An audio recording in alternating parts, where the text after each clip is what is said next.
Get ready for a no BS approach to health and fitness. This is NBS Fitness Radio.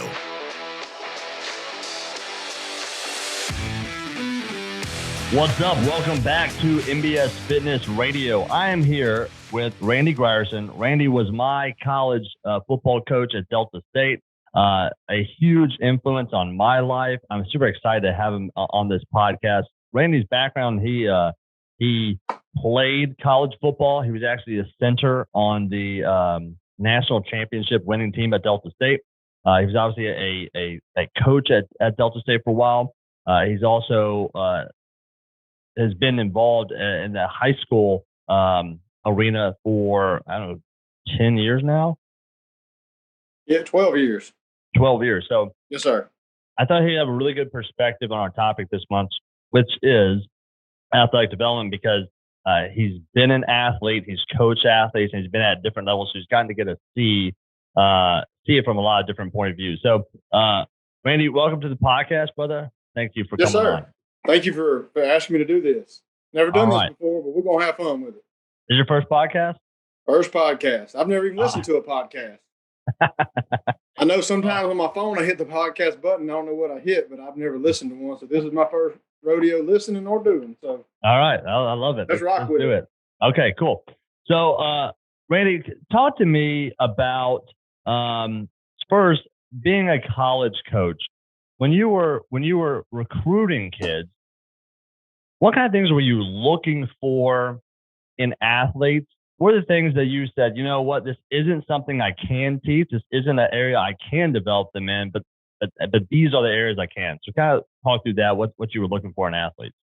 Well, it's crazy because when you first, as a player, and you saw a guy that was transferring from Tennessee or Mississippi State, you thought, oh, we just got better. The more over the years, as you get into a coach and you still have that philosophy of how much they can help you, but then you actually get into, okay, so how good or how they're talented, but do they do what they're capable of doing? And so, looking at over the years, and it's very correlational with academics. You can't coach effort. That is one thing you can't coach. I mean, it doesn't matter how talented you are. You can't coach that. And I think that's one thing. And if you look, I when I was coaching, I looked at the NFL a lot and the sack leaders over the years. And 80% of your sack leaders, their draft report was plays hard, not very athletic. It's just one of those things. And they were a low draft pick or even a free agent. And so, and the more that you, I guess, experience life and you see from a different angle or a different viewpoint, especially watching in high school, because you can effort really profiles itself more. But looking back, that's the one thing you can't coach is effort. And then so over the years of coaching, you start looking at, hand placement, explosiveness. What do they do after the ball is snapped? How hard do they play? Are they playing their alignment assignment? Where are their eyes? I mean, there's a lot of things that go into that. Is how productive can this student be or this player be? And then you look at the program they come from. Have they been in a weight program? So I'll give you an example. So when you recruit a kid like from Hoover, one of the first guys I tried to sign was from Hoover, Alabama, and it was in 2005. Right when Coach Roberts got there, and he said, you think about it, they're one of the top programs in the state. He's not going to get much stronger. He's not going to get much faster. He's not going to gain much weight, and he's not going to be much. He's been coached really well for the last 4 years. So you pretty much get what you got. And so I started looking at things at a different angle. And every year as you grew, you looked at things a little bit different. And how productive could they be on the field? And then, then it really started making a lot of sense, which is right when I got out of it. And this is, of course, when cell phones and social media became really big, is how hard is this child to get on the phone? Does he answer the phone? I remember when I was coming up, every time that coach, I didn't have a cell phone, but every time, I would stay at home knowing he was going to call at night, didn't matter how long it took. Well, some guys, we don't need to use names, but you can imagine the ones from California that we recruit, you could never get on the phone. And then it was a correlation between how they perform on the field. Yeah. Very athletic, but did not do. They would not do what was executed. And so one thing is you research Fortune 500 companies, and why do they hire former athletes or former military? Because they do what they're asked to do, how they're asked to do it to the best of their ability. And that's where I think we really got lost in the world. We look for splash instead of the people that can actually do the job. So I think it's an abundance of things, and I think every time it's a little different. Every time you recruited a kid, it was a little different. But the one thing that I thought you always look for is how active is the player on the field, how well did he use his hands, and how hard did he play? Yeah, gotcha. So you're looking for a little bit those intangibles that someone just got to be born into or taught, into you growing up of effort, and then you would use game film to see like what was their response when the play was away from them, or were they playing a full effort every single play? Were they taking off plays, that kind of stuff? That makes sense. Right. If because at that time, that's right when all these, people started looking more at highlights than they did full game film. Yeah. And so when you see a guy that when the ball was snapped, you had to watch 5 or 6 plays and you're still questionable, you moved on to the next guy because you had so many to look at. And gotcha. so, and when you send a highlight and they send the best that you got, and you're like, I don't know, you got to move on. And we would label them. So how have you seen that recruiting process kind of change over the years? Like with cell phones and with people being able to, because I remember when I had to put together a tape and everyone asked for 2 full game films. So it was like highlights and then 2 full games. How's that changed? Just people I still talk to, I don't think that game film, I don't think that's even requested anymore. Honestly, really? I really don't. I mean, I'm not saying it's not, but not like it used to, because what you see on the highlight is not good enough. Already what you're looking for, right. Yeah. And so you got to move on. And like I said, there's so many media outlets out there now, and so many kids are available, and you have to go through all of that. It's just a lot to go through, and a lot to decipher through. So, I could imagine now with the lack of home structure a lot of kids have, especially in your high poverty areas, which a lot of times where your athletes are. It's just a struggle you have just to get kids to buy in, and to get there and do what they're asked to do. And that's what I try to tell kids now. A lot of people think playing college athletics is your athletic ability, and that is important, but that's 20% of it. 80% of it's the things we just talked about, the things that you can't measure, but you can't coach. Yeah. And that's showing up on time, doing what you're asked to do to the best of your ability. And, you were on a team of players that were ultimately talented and had, abilities to play at the next level, but didn't because of their effort. Yeah. And then you saw others that played with maximum effort, but they didn't have the intangibles. Right. And so it should, and I would assume now it's probably a lot harder to coach kids. Like, for example, I was talking to Coach Cooley at Delta State the other day. He said in one day he lost his whole offensive line, 4 to the transfer portal, 1 quit. In one day, in the middle of spring ball.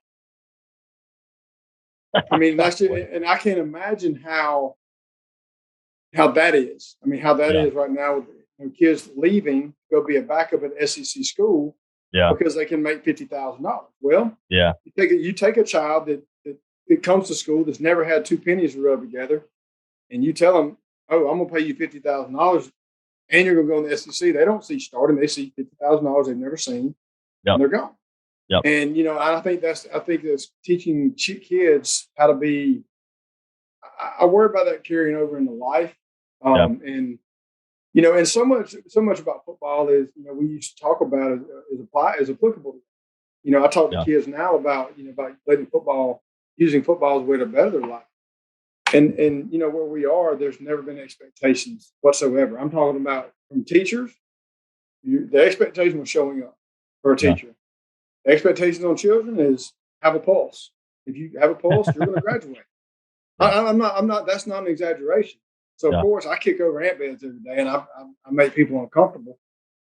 But this is about children and helping children succeed in life. And nobody wants to make the correlation of why there's 600 jobs open on this reservation. If you're a tribal member, you can pretty much have a very productive life living The problem is they can't pass background. They quit school because there's never been expectations.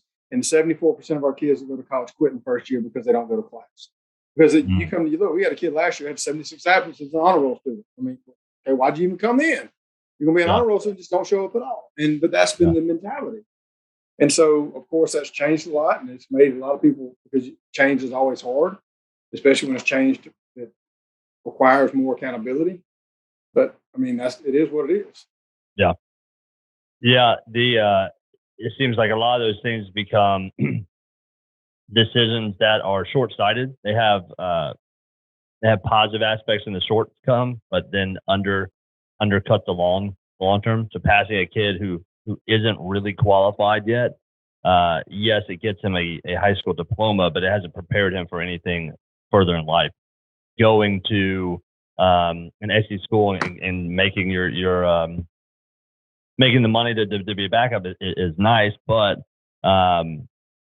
maybe that comes with a more focus on football partying and not actually getting an education, or maybe it also comes with you didn't do shit in college. You didn't get to play. You just got to get your ass kicked on the second string the whole time.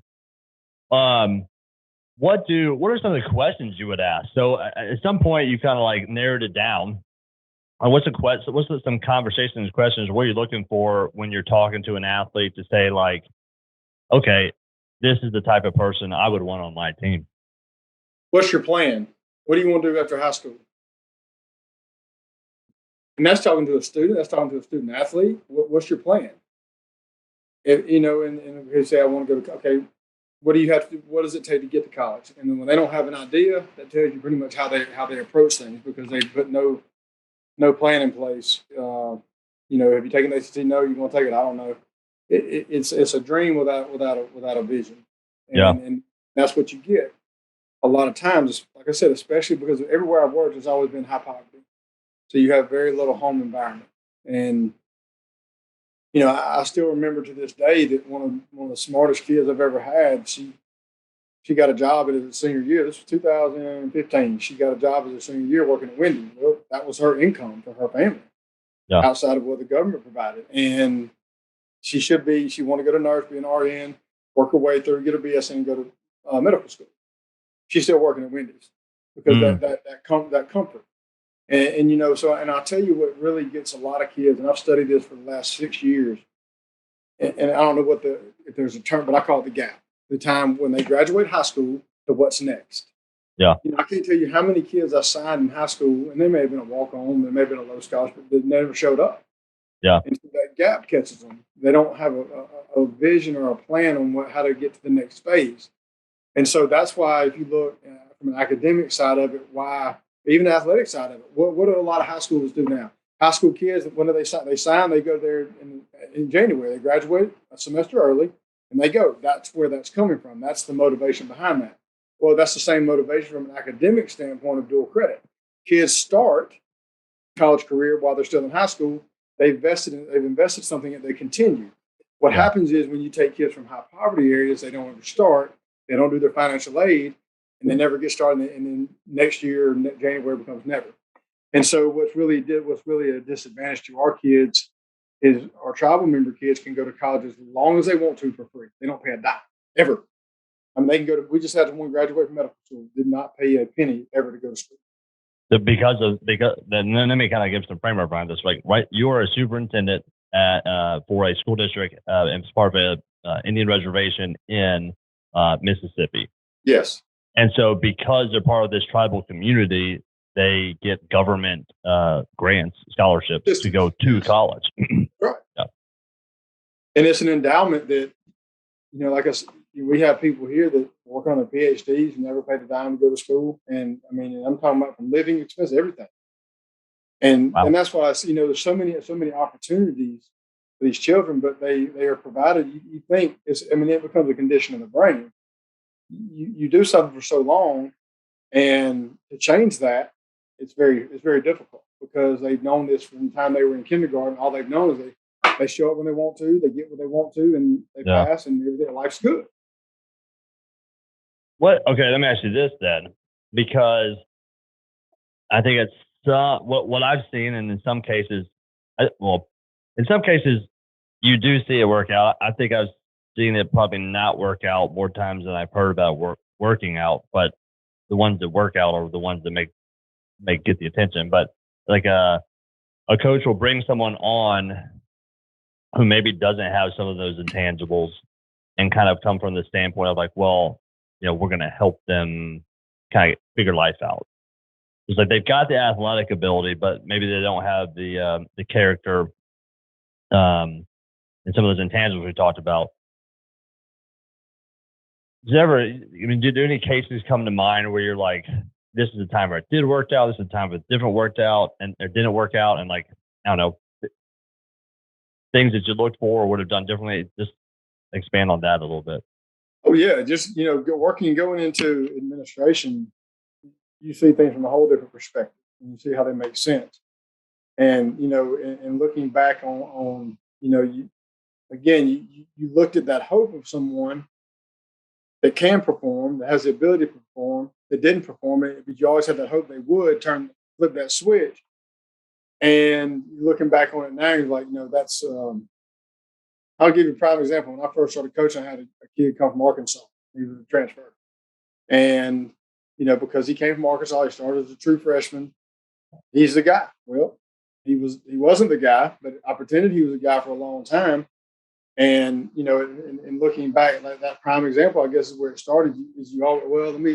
I got another one. Let me hope on this one. Let me hope on this one. And if I was to go back and do it right now, it'd be a whole different perspective. And I think a lot of that too is motivated from your superior, who is kind of pushing that as well. And there's motivators that come into that. But knowing what I know now, it would have been a whole different perspective. Yeah. Yeah, I wonder, like, especially from like the transfer down. I think I can imagine that as a coach, you're like, oh man, like we're gonna get this kid from Arkansas who played, or this kid who played at Ole Miss. We're gonna get this kid who played at a higher level school. You somewhat are just kind of already in the belief that they, like you were talking about earlier, that they're gonna be at a higher level. But then the probably flip question is like, if they're at that level, why aren't they still at that level? Right. So they probably were recruited on their physical abilities, which they probably do possess, but there's a reason they do not. They're no longer there, which may be some of those intangibles. It's like, do I want to deal with those? Well, yeah, and then you got to think about from a college standpoint. When you sign a kid, you've invested in this kid. To let that kid go, something had to seriously be wrong, right? Because in reality, that you do what you do to keep him. Yeah. If he's worth keeping, you do that, so you don't have to start over, and then then you have to go find one. So a lot of that, it made a lot of sense after the fact. Yeah. What are your thoughts on recruiting out of? So, what are your thoughts on recruiting out of high school versus bringing the JUCO coaches in? And this may be different at different levels of school. I just remember. My first 2 years, we seemed to sign more 4-year guys out of high school, and then it flipped and became almost exclusively JUCO guys. Well, it's almost one of those things that it's what's available.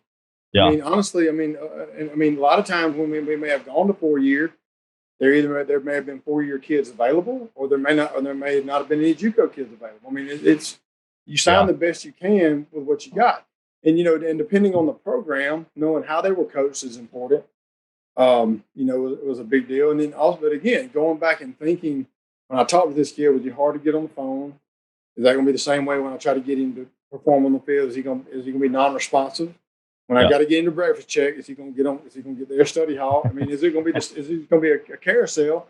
When if you going back and look at it, I'd much rather take people. I would go back now and change a lot of things because of based on that, and I would change my whole approach to how I held them accountable as well. Yeah. When you're not held to the same level of accountability, and you don't really understand accountability as much because you had some players that could perform. But did they perform at their maximum effort? And that's where I'd go back and it would be a whole different ballgame. Yeah. I wonder, I wonder if, to a degree, maybe it was a little difficult to get some of the kids out of high school because they might have had been kind of on the edge of D2, D1 AA, D1, and gone, well, but I'm not getting really recruited right now by D1, so I'm gonna go to JUCO, see if I can develop a little bit more. Then they still don't. So then they're like, okay, now I'm gonna go to do D2 or whatnot. Well, and I think as a player, you got to ask yourself: do I want to play? Do I want to sit? What is my goal? I mean, what is my goal in playing? Do I want to just? Why do I want to play D1 over Division II? Is it for the glitz and the glamour? Because I mean, I think that's all what you wanted. I mean, I just wanted a chance to play. Period. Yep. And so when you look at a lot of kids just have this, I just want to go D1. I listen to Inky Johnson probably once a week. I don't know if you ever listened to him, but Inky played at Tennessee, broke his, messed up his clavicle artery or something where he's paralyzed in his right arm. Yep. And he, when he was in high school, he said, I just want to go D1. Well, I would love to meet him. Say, why D1? What is the difference? I mean, if you get your school paid for and you get a chance to play college football, why does it have to be D1? And I think people get wrapped up on that a lot. Yeah, 1,000%. I agree. Yeah, I think probably a bit of unrealistic expectations, of like what it actually takes to play D1 and then go to the next level. And my joke is, because after Delta State, I was a strength coach at LSU. I walked down there, I was like, oh, this is why I'm not in the NFL. That makes sense. Okay. Right. And you think at that level, like when they last year at the Super Bowl, they were showing how many 5-star recruits played in the Super Bowl, and it was one. Yeah. There were like 4-star, and the rest were below. And so where you really look at the difference of this, okay, so you're talking about playing at LSU. Well, if you take one starter off offense and one starter off defense off every Division I team, the draft is over. That's not considering LSU is going to have 8, Alabama's going to have 9, USC is going to have 7. You're going to have those things. So this starting player at all conference, all American player at Ball State is not getting drafted. And kids don't understand that. I want to go to the NFL. Okay, well, you know what it takes? I'll tell you what I do a lot with kids. I put them on the Wonder Leg. That's the test. That's the test. Two of our former players took, one made 7, one made 6. Okay, well, they want you to score at least in the 20s at the lowest. Your quarterbacks, by position. I mean, okay, you scored a 6 and you're playing Division II football. No. Yeah. You're a free agent. Yeah. I think what you hit on earlier with some kids basically hitting all their peak and potential early on. So a lot of what these 5-star recruit guys is they are obviously genetically gifted kids who are in a program that is great at developing them. So they've already they're closer towards their peak than most other kids are. And so, yes, that has set them up well to go play, probably Division I ball, but they don't have a whole lot of growth potential. So then in the NFL, it's like, well, they peaked. They were already peaked as a sophomore in college. They didn't have any room to grow. And then what you'll see is a lot of these guys who had just enough to get into the NFL and then started becoming even better players. They had more room to grow.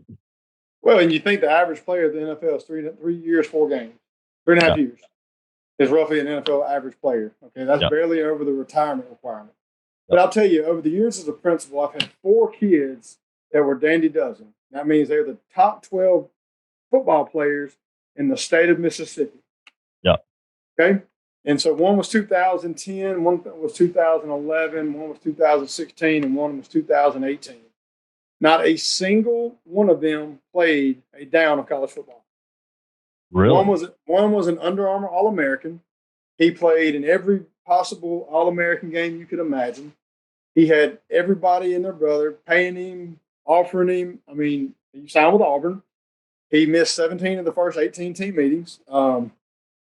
He is now transferred to 5 different schools in the last 3 years. He will never play a down of college football. Yeah, because he didn't have the intangibles. Yeah, I mean, literally, he will never play. But it was okay. So you look at that, and I look at his high school coach, and I'm like, you allowed it. Yeah, you've allowed this. And so, the coach that's there now is a totally different. He holds people accountable, and he's got a very good track record of kids lasting. That's the hard part is, I think about when I started with 26 guys as a freshman, and I think 14 completed. Yeah. And that was honestly a high percentage. Yeah. And I think as time goes on, kids, a society, we don't like something, we'll just quit. Yeah. And that's just kind of where, and I'm entitled to play. And that's why I think this whole transfer portal is a crock, and it's going to blow up at some point. Yeah. Yeah, there's definitely that in the whatever it's called, the IDL, the individual licensing agreement. Yeah. It comes with it a whole new can of worms that you're opening. And yeah, you're going to see more kids. You can see, and it really are to a degree kids. It's like they're young adults who need guidance and mentorship and growth, and to be shown how to become grown men or adults. But you got taking that out of a little bit, because it used to be you'd have a coach who'd recruit you and you develop a relationship with, and they would they would help teach you not just the sport of football or basketball, whatnot, but they would also kind of guide you in life a bit. And now we kind of taken that a little bit out of it. It's just like, how much can I get paid? What kind of things can I get out of it? Oh, yeah.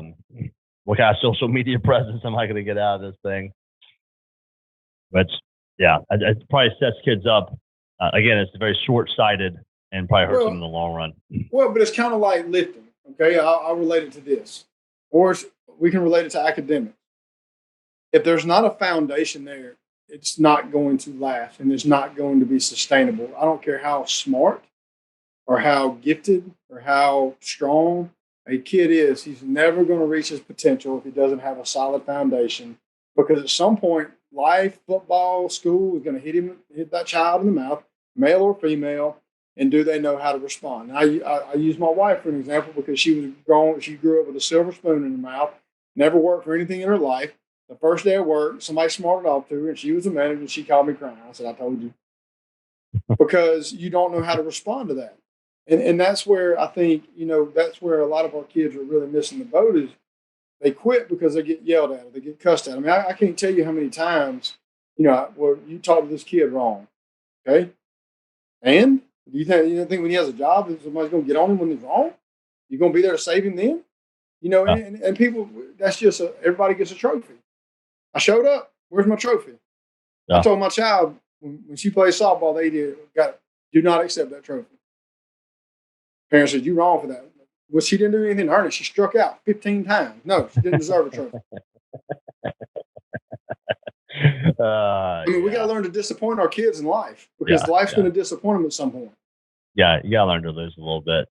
All right, let's talk about kind of ways you've seen athletic development change over the years. So obviously, there's probably a big shift when you were in high school, or when you were a coach in college, even now, how you're seeing it done in athletes in your school district. Like, how are you seeing that process change over the last several decades? Yeah, when I was in high school, BFS was a real big program. Yeah. There was never, and I think media outlets, internet, all that's helped a lot, because you have a lot of opportunities to learn from people that do it really well. I mean, just watching video, you can pull up anybody watching them clean and jerk, squat, whatever. You can find a video on anything that you want. It's just depending on which one are you willing to believe in. So, so as a player, I was never taught the things about breaking parallel and squat every single time. I was never taught about shooting your elbows and all this on power clean. As a coach, I learned that. And I think looking at that now, which you go on to work with Coach Moffitt, and then I still talk to Coach Moffitt, and how much things have transformed into one-legged movements, a lot of dumbbells, just explosive movements. And then, over the years as a coach, we would go to NFL facilities and watching their weight programs, and they were always a step ahead of everybody because that's what they invest their time in. And so much of it was based around injury prevention as opposed to strength and conditioning. So, a lot of that is just really, and I'll take you, for example, when CrossFit first came out, you were like anti-CrossFit. Yeah. And heck, you got a CrossFit hat on. Yep. And you're wearing a vest. And I think, but I also, been in saying that, I think CrossFit has evolved tremendously. I mean, I like parts of CrossFit. I don't like parts of CrossFit. I'm too old to do a lot of this stuff in CrossFit. But I do think there's a lot of value to what CrossFit does, primarily from a mental standpoint. Yeah. Yeah. The crazy thing about CrossFit to me was, I think in its early days, it didn't really have an identity. And so it was a little bit of chaos. And so you saw some smart stuff and you saw some really, really dumb stuff. And then like anything else, like that kind of filtered through, and some of the more intelligent ways of training kind of came out of that. And the dumb ones kind of went away. And that myself, that's when I was like, realized, what I realized was, okay, up until this point, I've kind of only focused on one aspect of fitness, strength. Well, if I want to be actually fit and be able to do a lot of things throughout the rest of my life, I'm going to have to engage in other forms of fitness other than just strength. And I think in the college realm, in the strength and conditioning realm, I've seen it transform significantly, where now it used to be the higher level of training only existed in the pros. And then obviously someone realized, like, well, we implement this in the college level, we're going to have a competitive advantage. Right. And then someone in the high school realm realized if we implement this at the high school level, we're also going to have a competitive advantage. So you've seen it kind of trickle down. I think an area I've seen kind of it could be improved upon is the high school trying to take developmental practices from the higher levels and implementing them in athletes who aren't at that level yet. In other words, they're taking professional level development, right, or college level development, and putting it in high school. And so a lot of times what they do is they go, all right, whoever played college football last, you're now the high school strength coach. Do whatever you did in college. And it's like, well, and there's a huge gap between a mature 22-year-old exiting college and an immature 14-year-old entering high school. There's a giant developmental gap there. We can't use the exact same protocols on both of those kids, but it's been interesting to watch it all kind of flow back and forth. I've trained several college, obviously a lot of high school kids, several college guys, and several pro guys, and it's interesting to me to kind of see what they're doing at their current schools, and then kind of my job is basically come in and fill the gaps. Right. But what are some like the biggest? What are some of the biggest things you've seen? Or biggest improvements that you've seen over the last decade? Just helping. I guess everything's shifting from more of a strength standpoint to more of a functionality, and being with functional strength. And injury prevention. I can tell you, I read a lot on Jerry Rice of why he played so long in the NFL. It's because his biggest thing was his range of motion and flexibility. Yeah. And so one year when I went to the Titan, when we were at the Titans training camp, Bruce Matthews he's the only offensive lineman to start every game for 19 years. I mean, I'm sitting here, and he was roughly 40, 41. I mean, I'm 45, and I couldn't imagine about 4 years ago playing at that level. I couldn't imagine 15 years ago playing at that level. Yeah. But but that's one thing that he really focused on is his being able to flexibility. And if you watch, and I still to this day, every morning I do overhead squat. I'll tell you when I stopped doing it was about a month ago. I said, I got this. I'm going to start running. I was running 7 miles a day before 7 a.m. It was a mental toughness thing. I quit stretching, and darn sure enough, my knee locked up, and I was like the same one I had surgery on. And I'm like, that's where it lies. And so the only time it started feeling better when I would do downward dog, I would do some type of Pilates to stretching my hamstrings, and so I had to set me back. Yeah, that's my like one thing I look at like my own kids. I'm like, we are going to stretch and we're going to maintain our flexibility, because the one thing that I've realized that I wish I had done was that. And there's other things obviously too, but not maintaining my flexibility has made me realize there's a lot of things I can gain in life later on. Like if you've never trained before and you're in your 30s, you can still get freaking strong. You can put on a lot of muscle. You can get fast. You can get plenty of endurance, but it takes for freaking ever to get mobility back that you've lost. I'll tell you right now, when I had knee surgery in 2007, I quit doing therapy like I needed to. I still struggle to this day. Yeah. It's like range of motion in my left knee. Yep. It's like the one thing that like you can't let off of it at all. Like I got tight hip flexors, and if I take a day off of stretching them out, or like doing a squat or doing something that's making them go through their full range of motion, like the next day I'm like, God, I'm tight again. What the heck? I took one day off. Well, if you could have, you were our strength coach for the first 2 years I was there, or first 1 or 2 years there. Where'd you get most of that knowledge from? Like what were you kind of reaching out to kind of learn stuff? Well, Coach Roberts was a major part of that, but then Coach Moffitt. Coach Moffitt was the first one I learned from. And then when Coach Roberts came in, he learned from Johnny Long, which Johnny Long learned. They all learned from Gail Hatch. Yeah. So it's kind of one of those, it's like just a feeder tree. They all learn the same things. They all talk pretty much the same language. I think that's where a lot of it came from.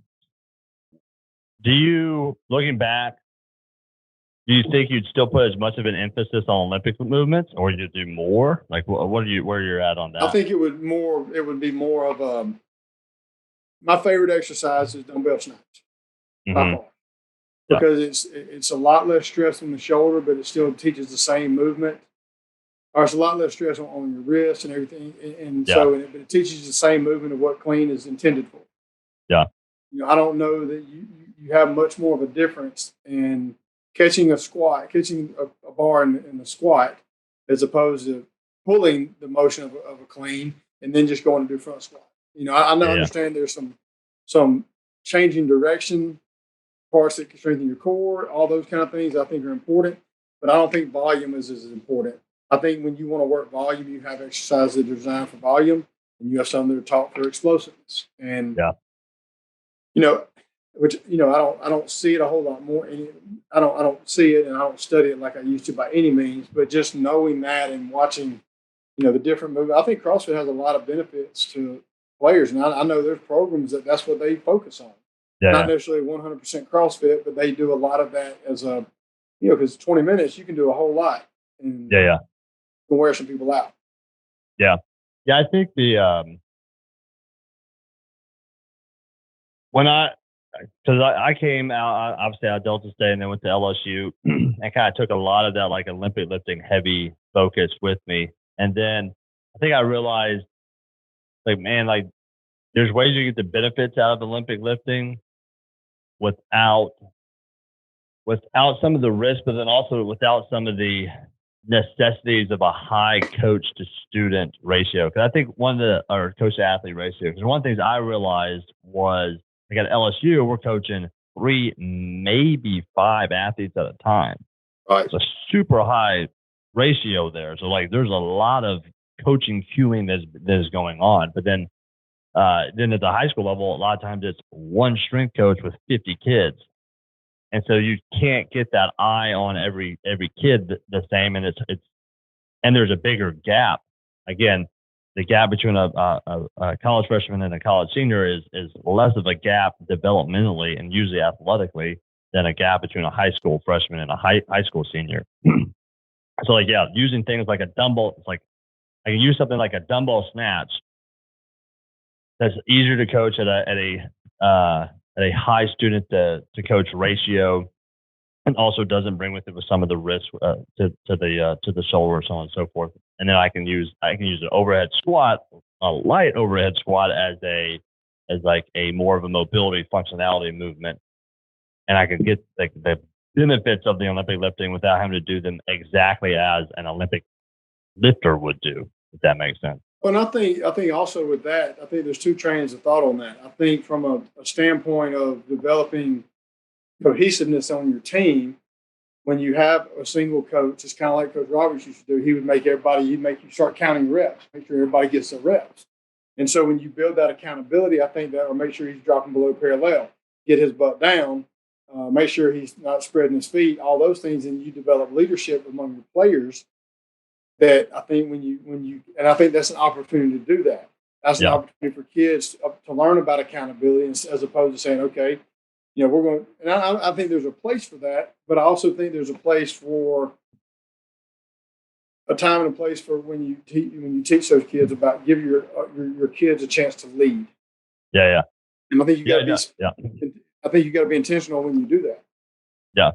Well, yeah. When I've consulted with some high schools and worked with some, and kind of what I try to tell them is you need a high coach to athlete ratio to have success. However, those coaches don't have to be employees. They can be students, athletes on the team. So ideally what you would see is some of your older athletes who have been through the program longer and have a better understanding that they would be your, basically assistant coaches who are filtering down the vision and accountability of the head guy to the freshmen and say, this is how, the lower classes, this is how we do it here, and holding them accountable to it. How's it like at y'all's current high school? Do y'all have a strength and conditioning program? Do you have a coach? Is it run by the We have a coach and we coaches? have kids and we have a weight room. Yeah. We don't have a program. Yeah. And every time I walk in there, I get pissed off, so I quit walking in there. But if you could snap your fingers and change it, what would you do? Make sure they're lifting properly. Make sure quit worrying about weight. I mean, I watched the kid go in there, and they were talking about we're going to maximum squat. Well, he goes in there, puts 135, puts 225, puts 275, goes to 3 plates, and it about kills him. There's just, and I learned this as a coach that, when you watch the NFL, when you watch the combine, when those guys run a 40, they've already ran 10 full speed before they ever put a clock on them, because that muscle has to be fully stretched out. And so I think about like now, like this morning, I don't really lift a whole lot of weight. I do a lot of push-ups, a lot of burpees, things like that. But when you're stronger as you get on, the more your muscles are warm, the more productive they're going to be, the more output you're going to get out of it. Kind of like a vehicle. It's the same way. Once it gets warmed up, it's ready to go. Yeah. If you could go back and change one thing about your own development, like what would you go back and change? Like your own training programs or whatnot. Better technique. Yeah. Without a doubt. How would you do that? Would have taken it slower instead of worrying about pulling a bunch of weight and doing it right. Because I think at the end you get stronger by doing so, as opposed to doing it wrong, getting to a point you just plateau and you can't get any stronger. You're not incorporating all the muscles, especially like a squat. You're not bringing parallel on a squat. You can't incorporate your upper part of your hamstring and your butt, and those are muscles are larger than your quad, and so that's why people get hit that spot of where they can't get any stronger. Yeah, I think again, going back to the same attitude, it's like having a kind of a longer term vision. When I talk to like high school athletes or whatnot, it's like you shouldn't peak in your performance until you're in your 30s. So you're 14, 15 now, just starting. We're not going to hit these maximum peak performances at like 15, 16, 17, 18. We're not going to hit them until we're in our 30s. We're setting the foundation now so that we can hit those. So we can hit those peak performances in our 30s going forward. If we start sacrificing if we start doing things now that's going to have a negative impact later, that peak is going to be lower. Like you're going to get better sooner, faster, but your peak's going to be lower down the road. And I think one of the things like that we're seeing now with some of these players playing at a high level much later in life is like, oh, like, no, you can have peak performance beyond your 30s. It doesn't occur at 18 or 22. It actually occurs way later if done properly. Right. It's sometimes hard to get that across to a 15-year-old though. Things like, yeah, whatever, bud. Well, cool, but I want to squat 315 tomorrow. Yeah, don't work like that. Yeah. All right, G, man, we're coming up on an hour. I appreciate everything. Any other words of advice or thoughts you have on this topic? Oh, I mean, just, I don't know what group we're really targeting, but, the one thing that I think head coaches parents and yeah. Okay. I mean, and that's something that has to be trained. And you when you don't feel like doing it, you got to make yourself do it. I mean, I get up every morning at 4:00. Sometimes I don't want to because I don't go to bed till sometimes I don't go to bed, but I'll sleep when I die. But I think it's one of those things that in today's society, that is one thing that I think rises above everything is effort. Okay, let me ask you a follow-up then. So, like I have a 3-year-old, a 2-year-old, a 1-year-old. You have a 15-year-old and a 13-year-old? Yeah. Inevitably, they are not born with a whole lot of effort in them. Well, actually, they are. Okay, so if you want, you want to look at, okay, so what is the hardest endeavor a human being overcomes? Learning how to do what? Walk. Okay, yeah. So that is the first challenge of effort that a child has. So, and that takes, and I talk to kids about this every single day. It's too hard. Well, you learn how to walk. That's the hardest thing you've ever learned how to do. But because we get accustomed to comfort, yeah, we let that go, and we forget that. So how do you engage your children with that attitude of effort is good for you, to take it on with a positive mindset? Well, so a lot of times it's not a positive mindset. I ask them to do things randomly because I know what their answer is going to be, and they get a little attitude. And so I get an attitude back and I say, "Good, give me your cell phone. Okay, well, go do something. We're fixing to address this," because that is a picture of life. Life is uncomfortable, and as much as they learn how to be uncomfortable now, when uncomfortable situations come, they don't crumble. Yeah. I mean, I'm very hard on my children. My wife is not, and that's why they don't respect her. My children may not like me all the time, but that's okay. When you threaten to put a bullet hole in their cell phone, they want to cry. Why don't you cry when you didn't clean your room? That's more important. And so I try to make them do things. Like going back to the chickens, I could care less about the chickens, but it makes my children do things they don't necessarily want to do when it's raining, when there's chicken crap everywhere. They have to do those things. They got to go check on their cows. Yeah. They don't want the cows either. But again, it's teaching them responsibility when necessarily they don't want to, especially in the wintertime and the summertime. They don't feel like doing it. I make them do those things. I try to make them do things intentionally, like in the summertime when they're at home. They got a schedule. They have to read, and it's things that I can document, things that I can track. I think that's just a way to provide that structure for children that they will be at some point in life be expected to do. And it's really interesting when you walk into classrooms, you can really tell which kids those are and which kids that aren't that have that structure. I go every day. I spend time in alternative school. I go every single day. I've done it for the last 10 years. I go spend that time with alternative school kids. And when I try to get them to understand is you're here because of a choice. You will get out of this, and what happens from here is a choice. But don't expect to get out of here overnight when what you did to get here didn't happen overnight. Don't expect to get, we have an acceleration program trying to get them caught up in their grade because they're 2 grade levels behind, 3 grade level, whatever. You didn't get here overnight. We're not going to fix it overnight. It's going to take effort and a mindset change to be able to do this. But I think all those things are applicable to life, just in different aspects. It's all a condition of the brain. Is what we tell ourselves. We have 2 sides. You say, I don't want to get up. I want to get up. Which one I'm going to do? It's when you feed them up. And so you feed the one that's better for you most, and that becomes habit. You develop a different mindset. But we live in a society now. I don't like it. I'll just send it back. I don't like it. I'll just quit. What are you quitting for?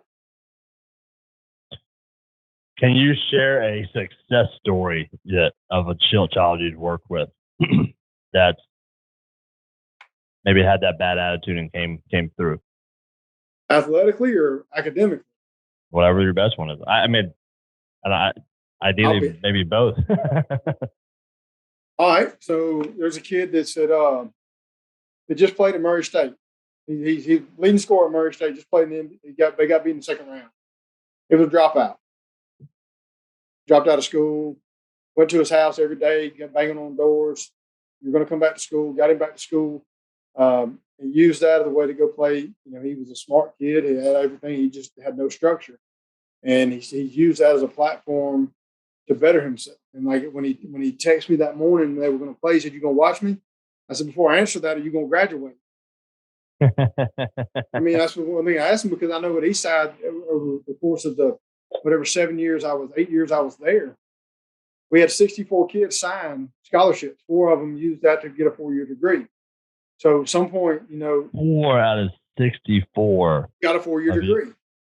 Man. And so you look at this, but that's probably pretty aligned in a lot of, especially areas that are high poverty areas. And so what is put into place when those things are opportunities are there. So every night when I go to bed, I watch the same movie. I turn it on, I fall asleep, and I usually go to bed so late, but I watch Lean on Me every night.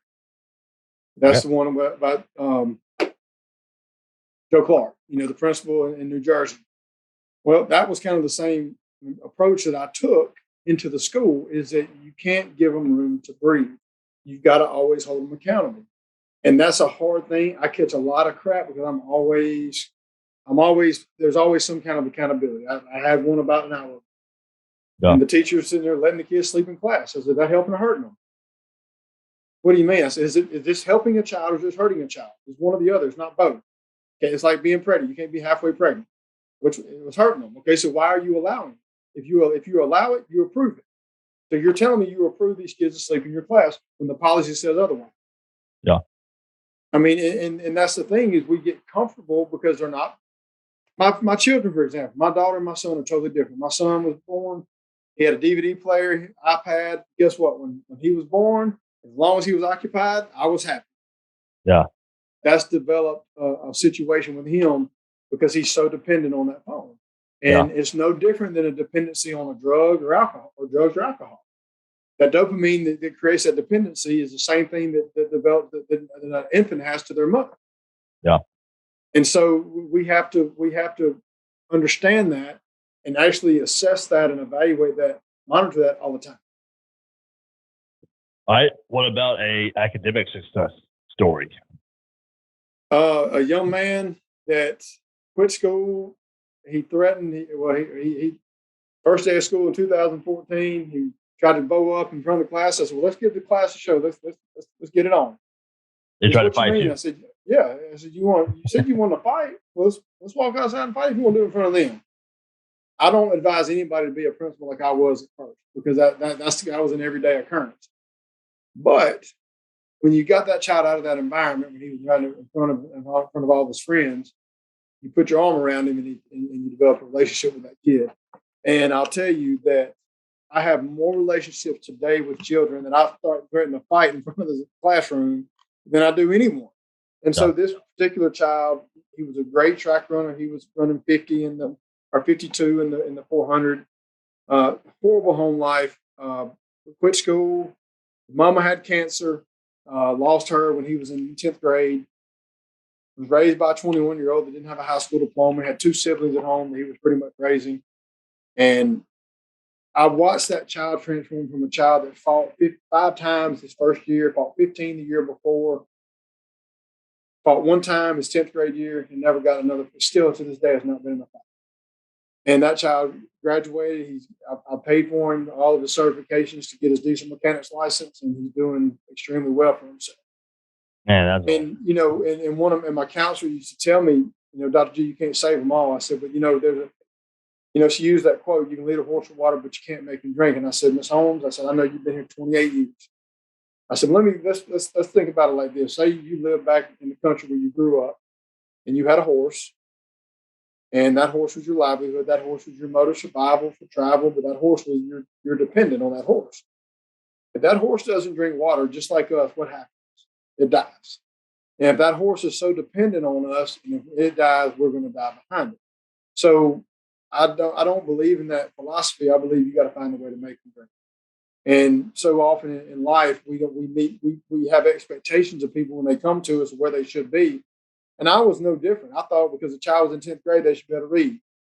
Well, I was a part of the problem because they couldn't read. So I blamed instead of being a catalyst to, okay, the fact is the child can't read. What am I doing to change it? And so, and I think that same approach goes in, okay, kid comes into high school, can run, can't lift weights. Okay. He should be able to lift weights, but he can't. So how do we approach that?